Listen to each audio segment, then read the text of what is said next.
The king is back. Ladies and gentlemen, hello and welcome to a review of version 18.0 of the Emerald Champion. I'm just going to run over a couple of numbers. These are some pretty important stats so you get an idea of how much history this thing has. So to any new subscribers, I basically have 3 Emerald Knights put together. Well, 5 because there's 5 driving units. This is my second and last quintuplex. I'm not going to go into the whole bollocks thing with the whole quadruplex mess again because, you know, that was bad enough as it was. We all saw what happened to them, and if you haven't, look at the scrapyard. Anyway, so on May 20th, 2012, version 1.1, which was the first video on the Emerald Champion, is uploaded. And that set the standard for Lego trains that I was going to be making from then on. October 2nd, 2014, the Emerald Champion is revisited with version 3, and that is my most popular video.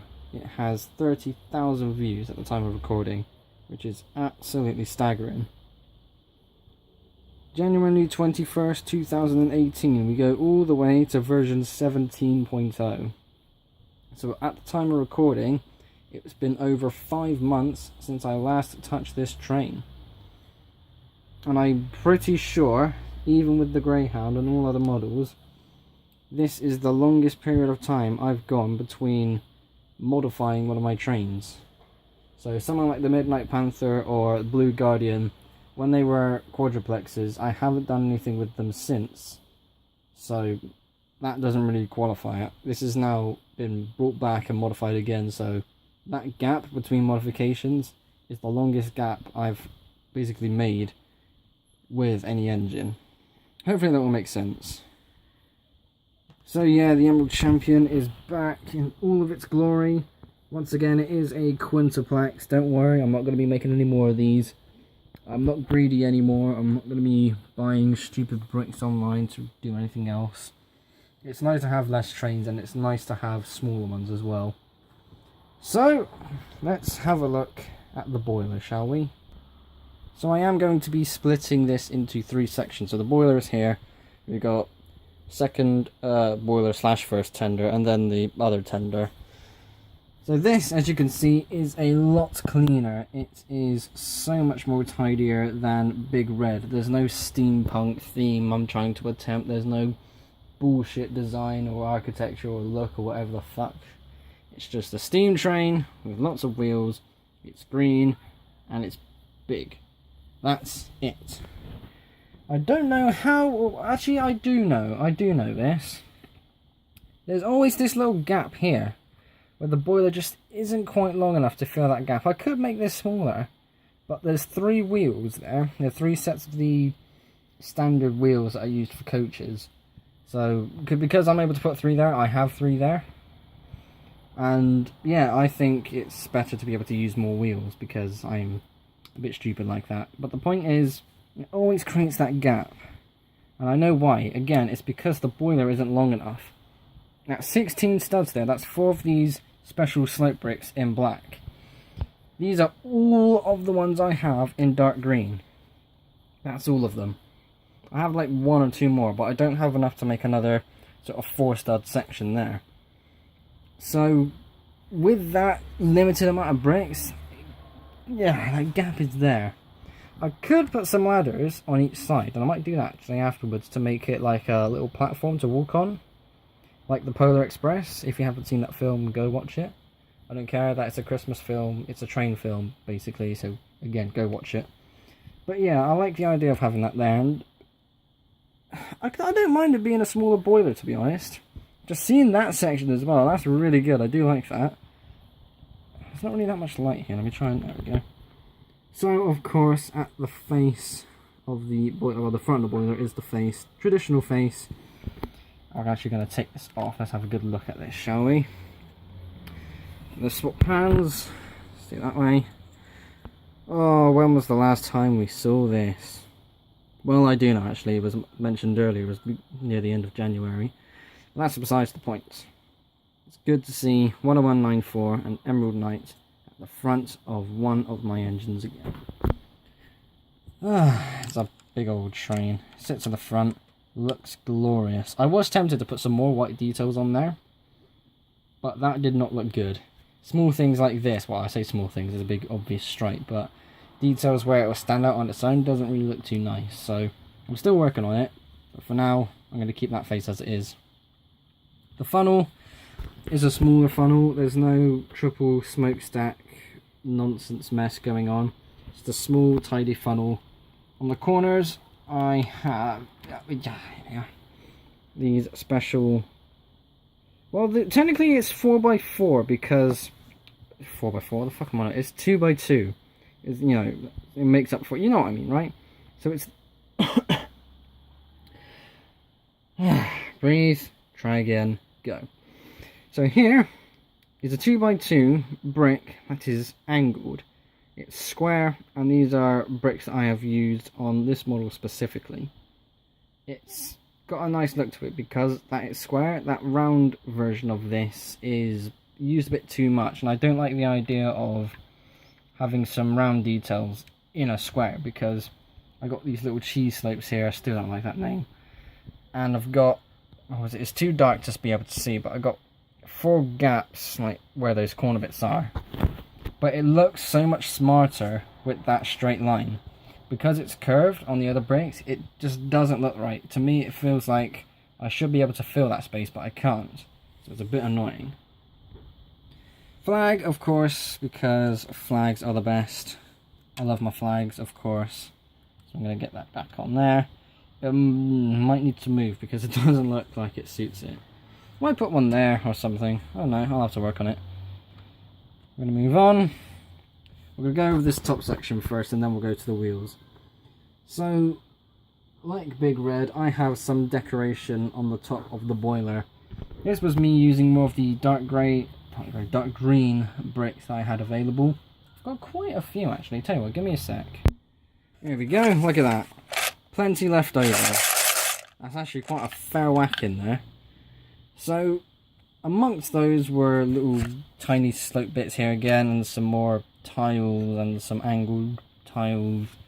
And it looks, you know, with all those bits, it looks like you can actually make something out of it. But when you put these all together, and if you're trying to stick to that colour, this really difficult colour, you can't really do too much.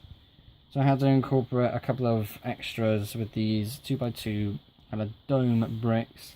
And these levers, or levers if you're American. And yeah, just with that whole thing built up there, it does look quite good. Another white stripe, because why not? I need to get some more white details in there. I don't like, well, I can't really do anything about this, but the green is cool. It looks good with the white. But the gold stripes are a bit of a pain, because in all previous models, I had gold details with this engine, and it was a bit over the top because obviously with the gold stripes it looks good in its own way, and there's obviously a limit to that as well. But yeah, I think it looks it looks infinitely better with the whites. Emerald Knight sticker is now in the center of the boiler where it used to be. No, it actually used to be at the back. It was about there. Speaking of which, it looks so much tidier now. This little bit here wasn't the 2x4 slope, it was a bunch of these tiny slopes and a 1x4 tile. It was actually that one. It was above there, and it looked a bit awful because with those slopes, and it suddenly went into these other stickers again. So these stickers here actually have the gold stripe, as you can see. But with that gone, that slope bit gone, replaced with these tiny ones in the title, it will be stripe, gap, stripe, and it looked a bit stupid. So with the change, it's absolutely stunning. Right, so let's actually get a look at one of these driving units. So this is the new driving unit that I am going with.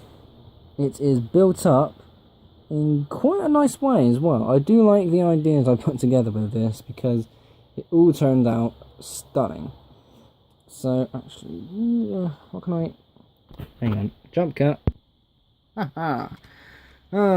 Stupid camera work. Anyway, right.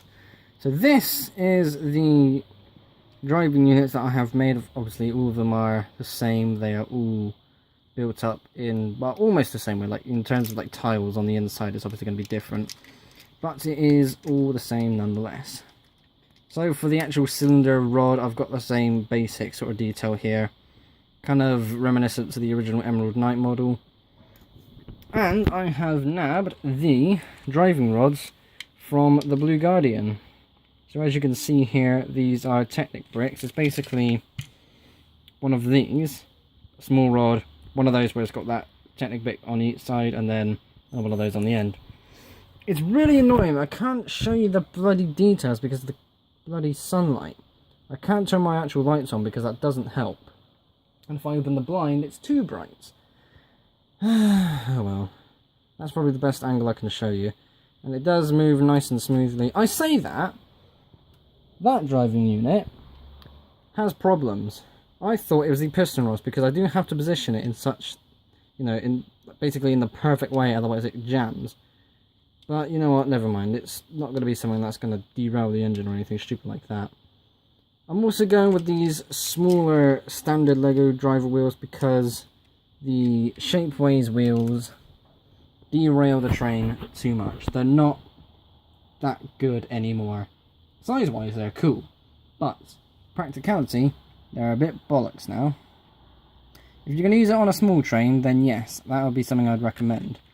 But having more than one driver unit with the big wheels is not going to do you any favours.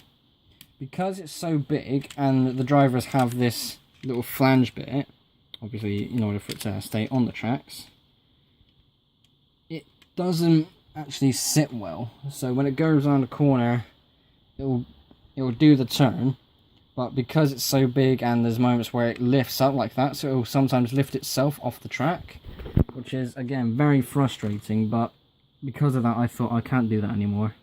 The standard Lego drivers have done wonders for me, and obviously with Big Red being made, I thought it'd be a good idea to use these.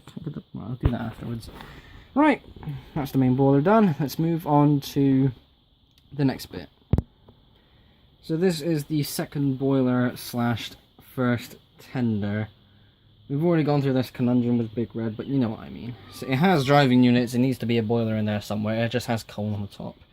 So, this is where the other half of the driver wheels are powered. You cannot get all the steam powered through the first boiler alone.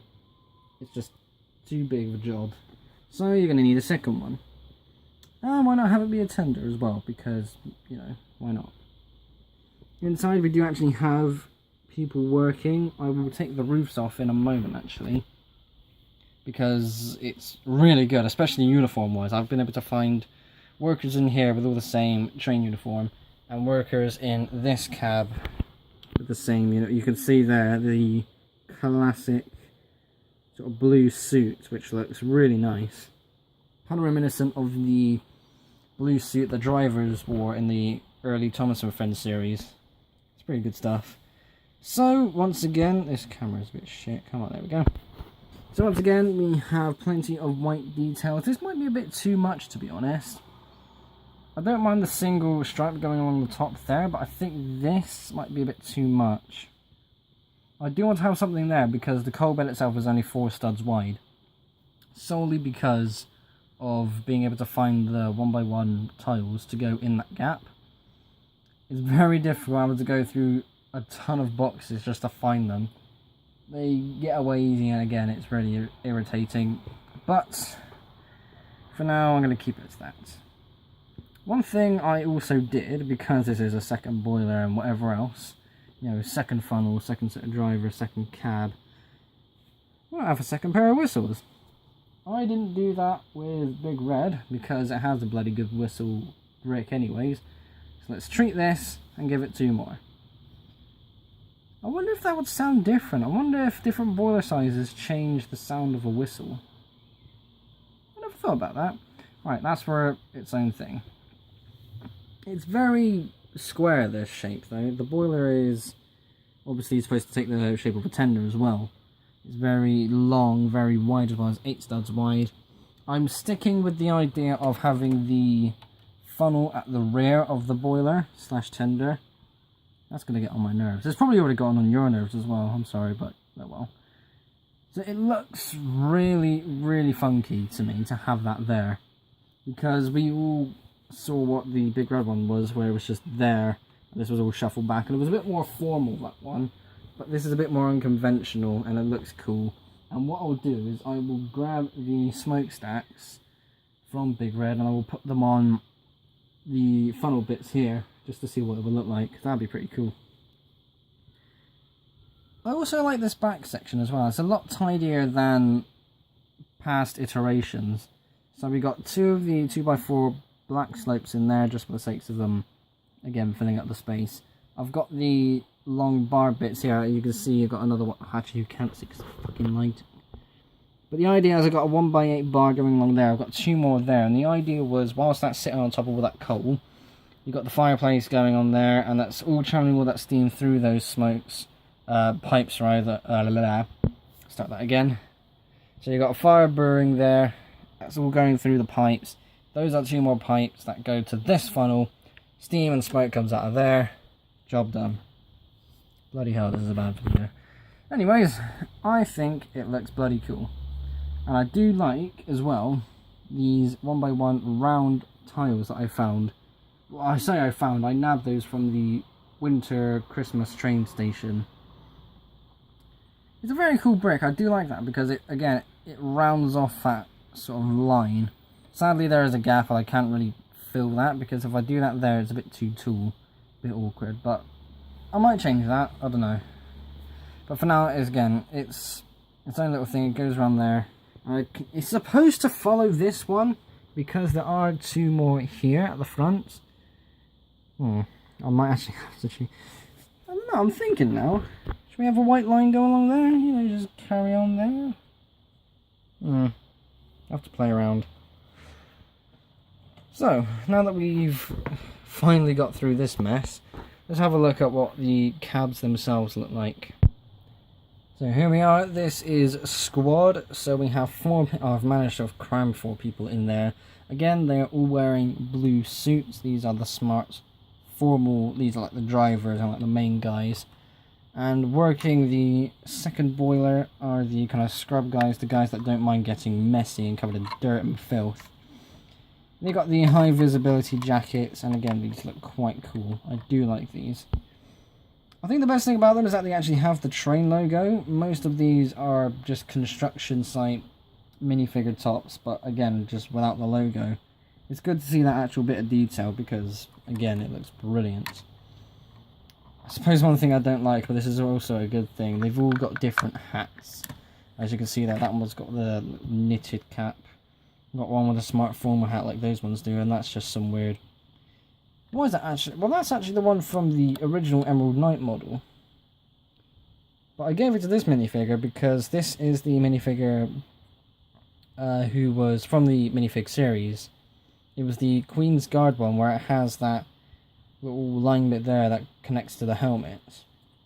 Is it a helmet? I actually don't know what the head... Alright, never mind, that's for the same thing. But yeah, it looks good, so I gave him that hat. And I might have to get a couple more because it does look pretty good.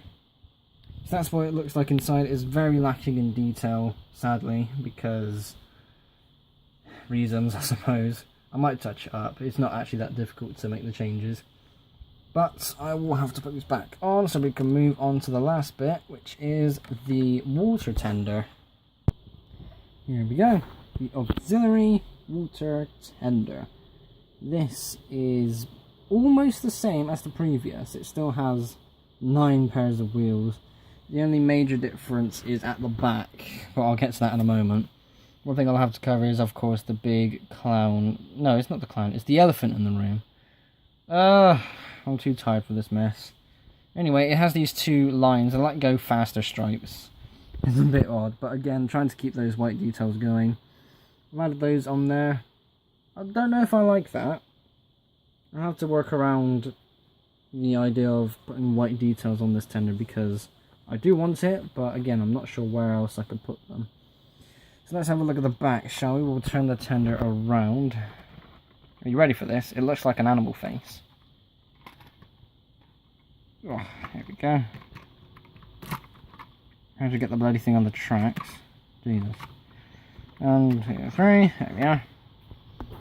So that's what the face is. You can't even fucking see it because of the light. Ugh. Everything's going wrong. If I hold it up that way, will that work? If I shuffle round, will that work? Oh shit, without knocking over one of the boxes. Can you see it? Yeah, there we go. That's the best thing I can do. So it actually has these slit bits on the end. I was going to put that on the kind of area where the two cabs meet in the middle, but that didn't really look too good. So I wanted to put these somewhere, so I'll put them here. Has a little standing bit where you can put a minifigure for the sakes of like cleaning or fixing the light or whatever else. But do you know what I mean? If it, you know, when I said it looks like an animal face, you know, he's got that long nose, it's got that jaw wiggling around. It's a bit weird. But yeah, that's the only kind of major difference I've put with this tender, because honestly, it's pretty good on its own. I didn't need to actually make that many changes. Right, let's finish this fucking thing. Right, there we go. Let me just quickly apologise for the absolute mess this video is. It's a long video and I can't really be asked to do another take. So sadly this is the cut you're getting, but all you need to know is that the train is back in all of its glory and it looks stunning. Version 18. 18. Right, time to edit this thing. Thank you for watching. Be sure to like and subscribe if you haven't already. Hashtag the king is back. I will see you all in the next episode. Bye bye.